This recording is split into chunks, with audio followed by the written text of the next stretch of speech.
I think that's such an important topic in the sense that there's a contentiousness in this field of GMO that's politically charged, socially charged, almost religiously charged, because it's the food we're feeding to our children, and there's an emotional intensity to this topic. And one of the things that's weakened our position as consumers is the sound of, this almost sounds like a conspiracy theory, right? But in fact, it's not. This is just the march of human behavior and big business over a century.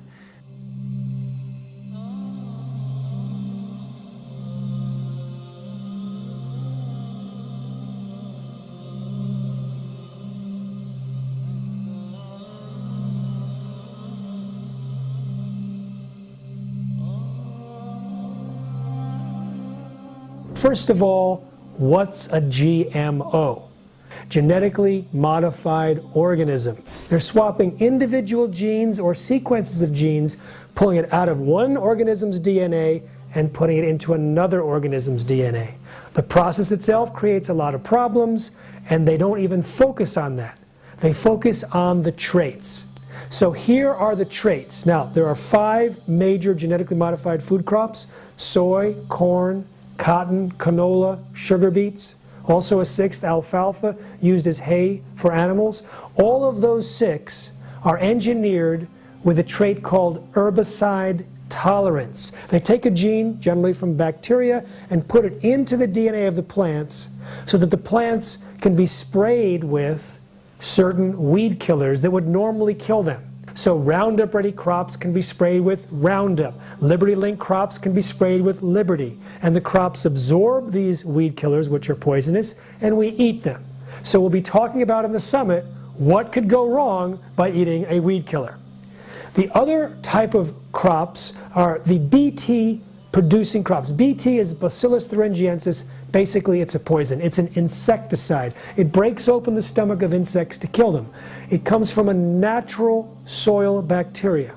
So they take the gene out of the bacterium, put it into the DNA of corn and cotton plants. So now these plants are registered pesticides.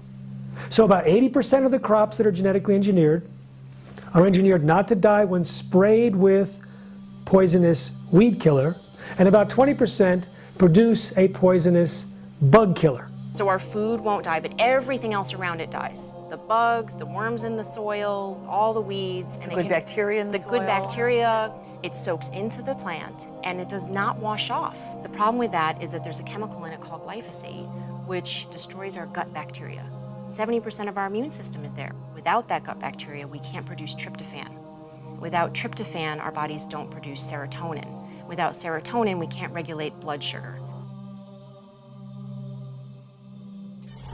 An incredible statistic is only 0.1%, 1,000th of a percent of the glyphosate or Roundup that's sprayed worldwide actually hits its target. Wow. 99.9% of this chemical is going right into our water systems as wash off and never reaches its therapeutic target of the weed, if you will. The terrifying thing about that toxin is that it is water soluble. And nature makes the vast majority of its toxins in the form of lipid or fat soluble toxin. And that's important because those toxins can be sequestered away by mycelium in the soil, by the fungi, or can be sequestered away by your fat cells so it's not in your bloodstream to be exposed to your brain and other things. So fat soluble toxins are kind of nature's approach. Water soluble toxins, this man-made approach, is very frightening because it goes everywhere. And once you dump this into the environment, it's going to go into the water table. It actually evaporates and goes into our air, ends up in our clouds, rains back on us. So we create this whole ecosystem of toxin.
glyphosate had actually been discovered in the 1950s, around 57, 58, by a Japanese researcher.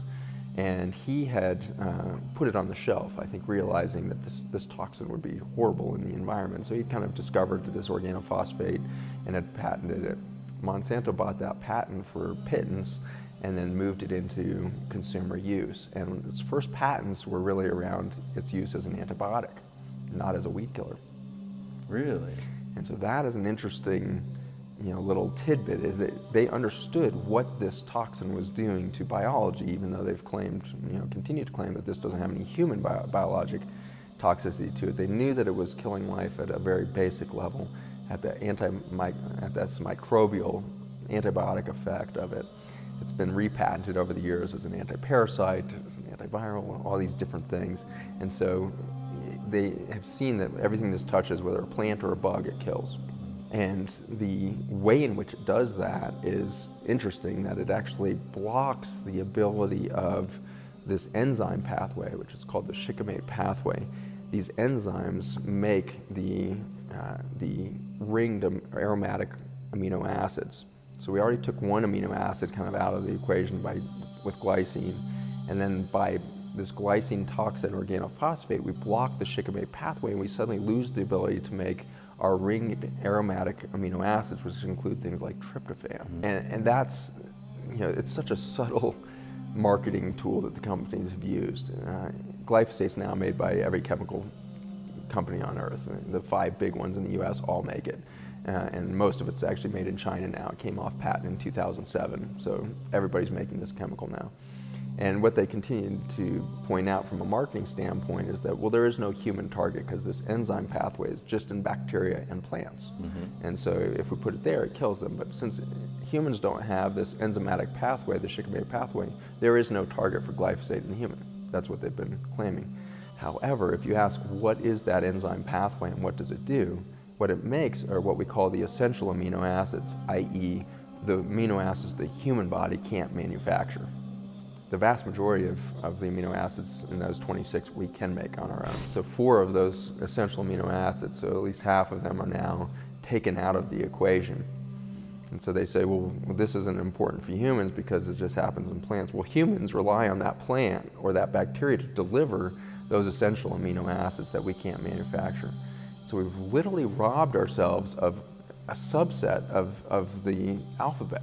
Wow. Imagine if you woke up in the morning and had to go to work and be as productive as you are today, but you can only use 19 of the 26 letters. Right.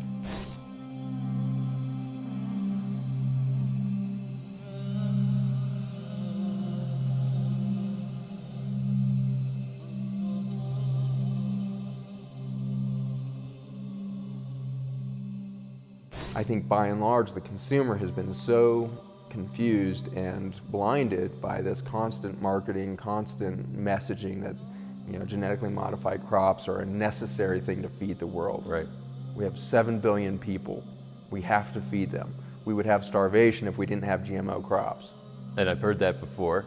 And so, what is your take on that? Is there validity to the assertion that without GMO crops, we're going to have worldwide starvation? My take is no, not even close. If we took GMO off the market today, we would still be feeding the world with the same inefficacy that we are today. We have starvation. We have the biggest famine in human history happening over in sub-Saharan Africa right now. There is zero news coverage. Right. There is zero political interest in the fact that right now there's over 100 million lives at risk of dying from starvation in the plains of Africa right now. And we have thousands and tens of thousands of people dying daily over there right now from starvation. So number one, we're not feeding the world. Not because we're not growing the food, but because we don't have the political infrastructure and the societal awareness to distribute food correctly. So starvation is never a growth or production problem. I think it's always a political problem. Second piece of this is there was billions of people on the earth in 1995. 1996 we debuted GMO. We weren't starving of lack of production in 1995, so therefore we had to create GMO.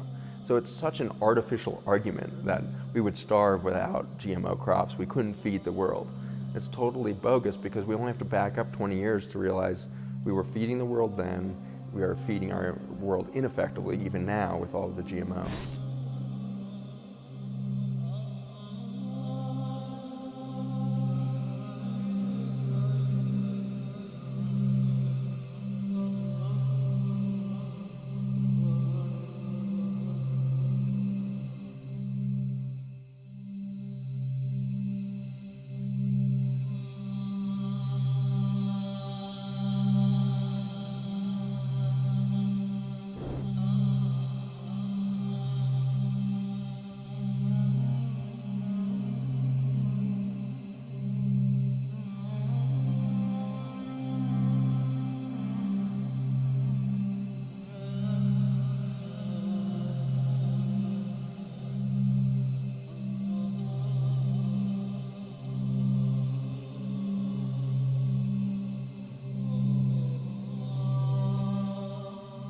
the FDA said we don't even need to test this stuff.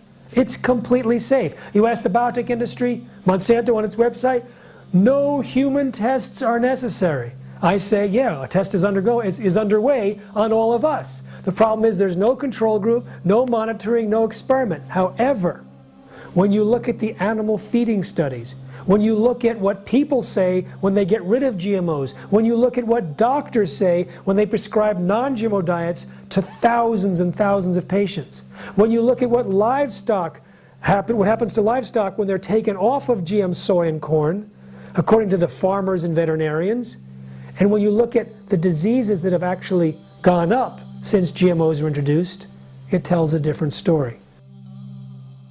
And if you have an ounce of intelligence to think that this ignoramus that we call Homo sapien can improve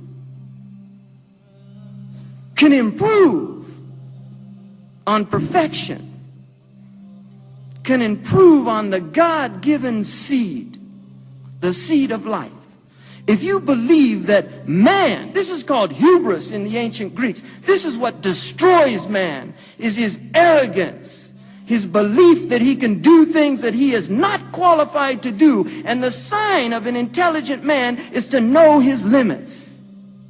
To know his limits.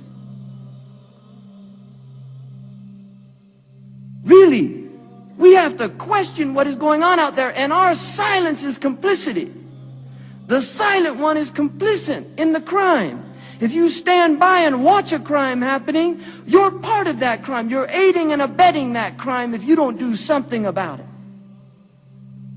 The hadith says, "As-sukut alamatu ridha." Silence is the sign of contentment.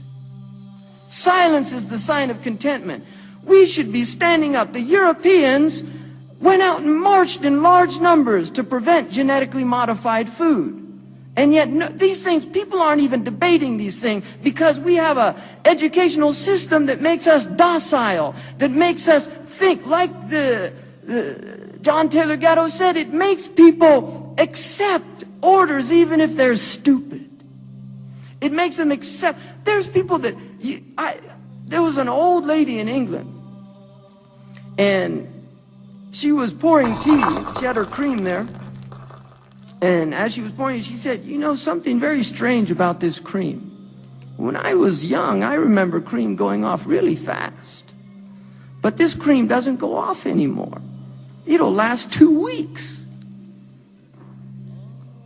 My grandfather said he had an orchard.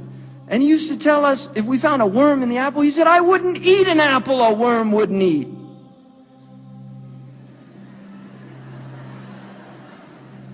Seriously, think about that, people. I don't want to eat a tomato that doesn't bruise. You go into supermarkets now and you think you're in a science fiction movie. The colors are different. Where are they getting apples like that? I don't remember apples that look like that. When I didn't remember strawberries like that. Seriously, you think this is what's happening. You're watching this thing happening before your eyes. We need to wake up and take our lives back. We should be encouraging organic farms.